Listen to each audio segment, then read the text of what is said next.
जब में मुझे अपना कल्याण करना है, घर को त्याग दिया, गंगा के किनारे पर गए 100 साल की पावन भूमि में। जीवन में कष्ट का समय तो आया परीक्षित के, लेकिन परीक्षित ने किसी संसार के व्यक्ति से नहीं कहा कि मेरी समस्या क्या है। बोलो राधे कृष्ण। यहां से एक सूत्र प्रकट होता है, आप परीक्षित से सीखिए। आपके जीवन में यदि कोई स्थिति परिस्थिति ऐसी बने कि जीवन में कोई कष्टदायक समय आ जाए, तो कभी संसार के व्यक्ति से मत कहना। संसार के व्यक्ति से कहोगे तो वो आपकी समस्या का निदान नहीं करेगा, अपितु और प्रसन्न हो जाएगा। क्योंकि संसार के व्यक्ति का ये नियम है कि वो अपने दुख से दुखी नहीं होता, महाराज वो तो दूसरे के सुख को लेकर के दुखी हो जाता है। बोलो राधे कृष्ण, जोर से बोलो। इसलिए आपके जीवन में कभी भी कोई कष्ट आए, कभी भी कोई परेशानी आए, कभी भी कोई समस्या आए, तो किसी संसार के व्यक्ति को मत बताना। हर आंसू सबको दिखाया ना करो, हर बात सबको बताया ना करो। लोग मुट्ठी में नमक लिए घूमते हैं, हर जज सबको दिखाया ना करो। बोलो राधे कृष्ण। किसी समाज के व्यक्ति के पास जाकर के अपनी समस्या मत बताना, क्योंकि वो आपकी समस्या का निदान नहीं करेगा, आपके कष्ट को दूर नहीं करेगा। तो किसके पास जाना चाहिए? बोले केवल दो के पास जाओ, या तो गुरु के पास जाओ या गोविंद के पास जाओ। ये जीवन का सूत्र है। बोलो राधे कृष्ण। परीक्षित के जीवन में कष्ट का समय आया है, परीक्षित को सांप लगा है, लेकिन किसी डॉक्टर के पास नहीं गए, किसी वैद्य के पास नहीं गए, किसी संसारी व्यक्ति के पास नहीं गए। कहां गए? बोले संतों की शरण में गए हैं परीक्षित। 100 साल के पावन भूमि में अनेक संतों का आगमन हुआ।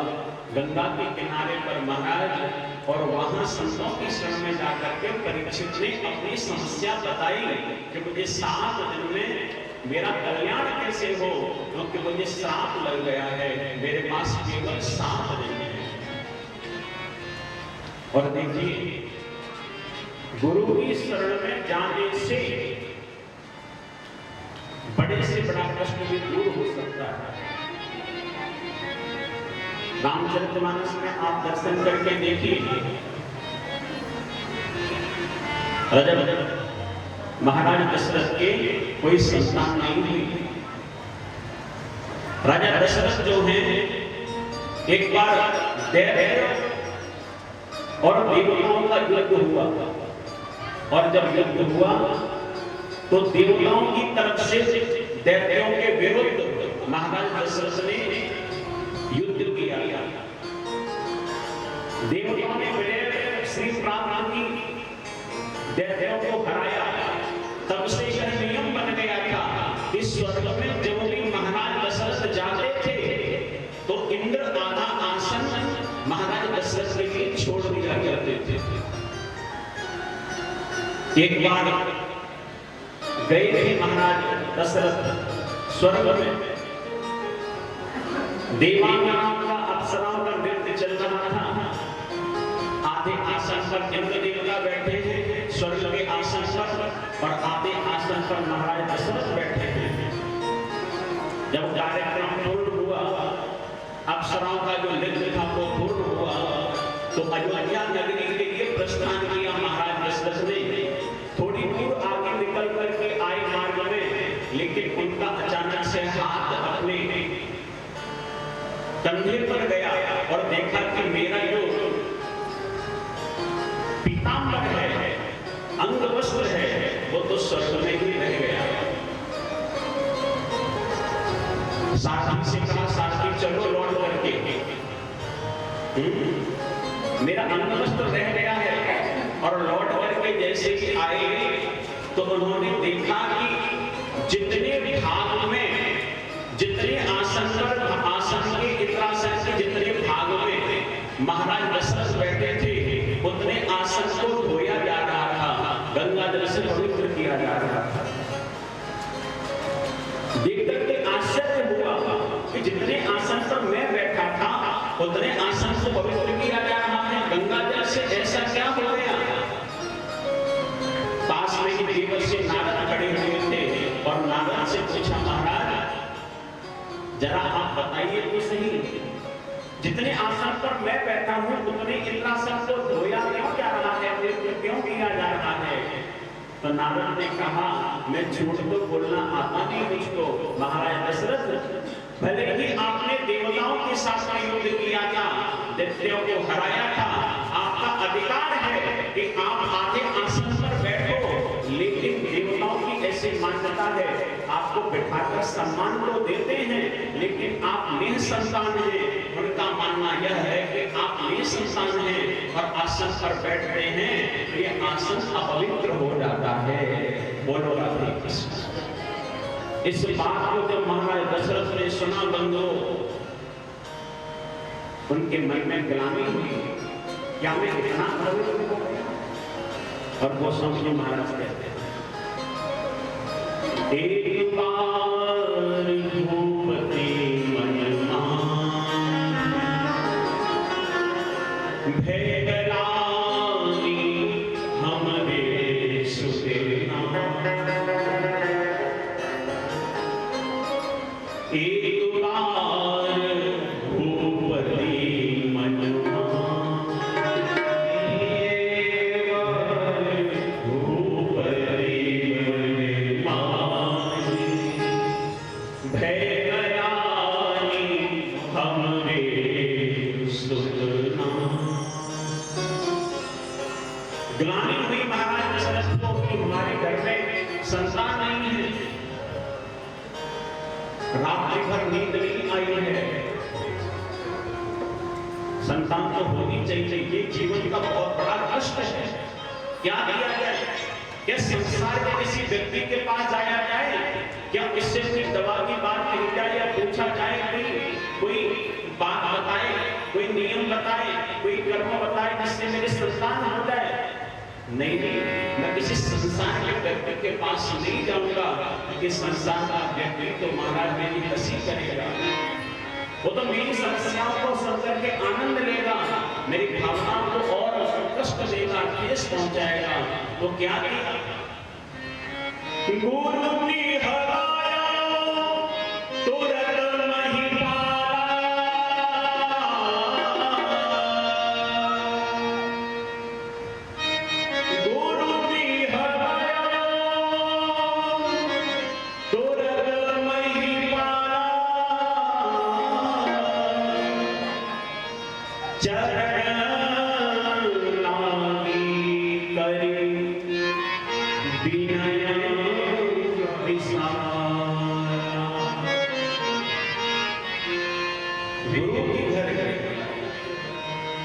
अपने गुरुदेव श्री वशिष्ठ के आश्रम पर गए महाराज दशरथ और जाकर के प्रार्थना की, गुरुदेव आपके जैसे गुरुदेव होते हुए मेरे जीवन में कोई संतान नहीं है, आप कृपा कीजिए।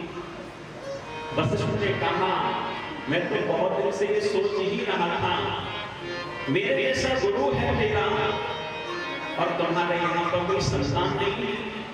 तो गुरुदेव पहले क्यों नहीं करवाया? आप विचार कर रहे थे। वशिष्ठ जी ने कहा कि दशरथ, मैं ये सोच ही रहा था कि अपनी तरफ से मैं क्यों कहूं, तुमको ही जो कोई मन में परेशानी नहीं है,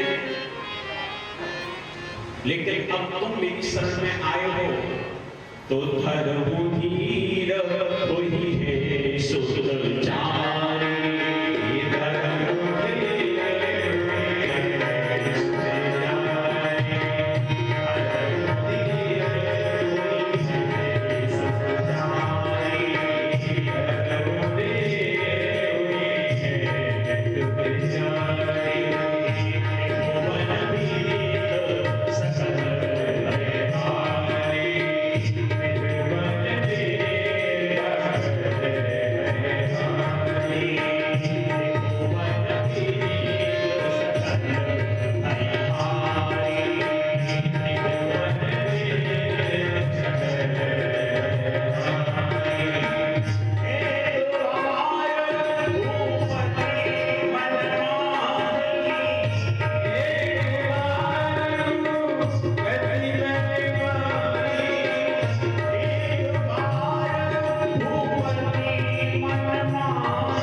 गुरुदेव मेरे घर में कोई संतान नहीं है, आप कृपा कीजिए।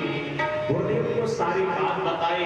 निज सुख दुख सब गुरु ही सुनाए। संसार के व्यक्ति को नहीं सुनाया, निज सुख दुख सब गुरु ही सुनाए। अपने गुरुदेव वशिष्ठ को कहा और वशिष्ठ महाराज ने क्या किया?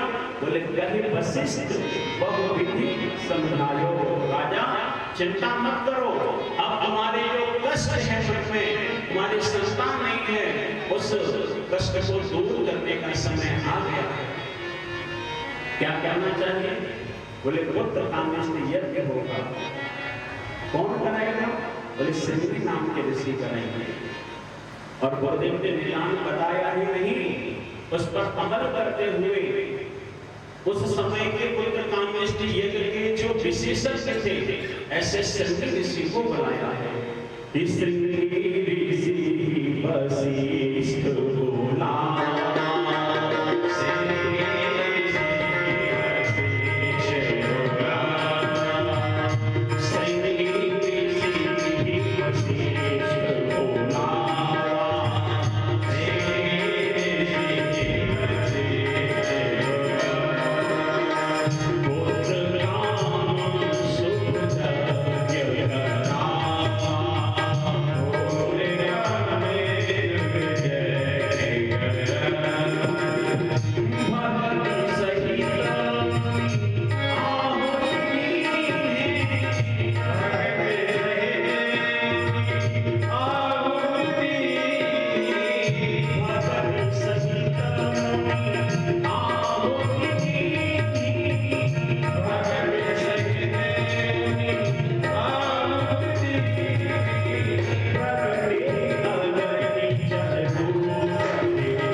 और श्रृंगी ऋषि ने पुत्र कामेष्टि यज्ञ करवाया। यज्ञ से प्रसन्न होकर के महाराज अग्निदेव चरु लेकर के आए और वह चरु वशिष्ठ ऋषि को प्रदान किया। वशिष्ठ ऋषि ने प्रसाद रूप में अग्नि से वो प्रसाद लेकर दशरथ को दिया और आज्ञा किया कि अपनी रानियों को इस प्रसाद को पवाओ, जिसके द्वारा साक्षात भगवान श्रीमन नारायण 4 रूपों में प्रकट हुए, राम, भरत, लक्ष्मण और शत्रुघ्न। गुरु की शरण में जाने से आपका कष्ट तो दूर होगा ही, और कष्ट ऐसा तो नहीं होगा कि कोई छोटी मोटी बात बता दी। गुरु शरण में जाने से जिस प्रकार अपने कष्ट को गुरु को बताने से जिस प्रकार दशरथ के जीवन में परमात्मा का प्रादुर्भाव हुआ है, उसी प्रकार यदि आप किसी गुरु या गोविंद की शरण में जाएंगे अपने कष्ट को लेकर के, तो आपके जीवन में भी सुख शांति का आनंद प्राप्त हो जाएगा। बोलो राधे कृष्ण। इसलिए ये सिद्धांत अपने जीवन में बनाइए। जब भी कोई समस्या आए, जब भी कोई परेशानी आए, जब भी कोई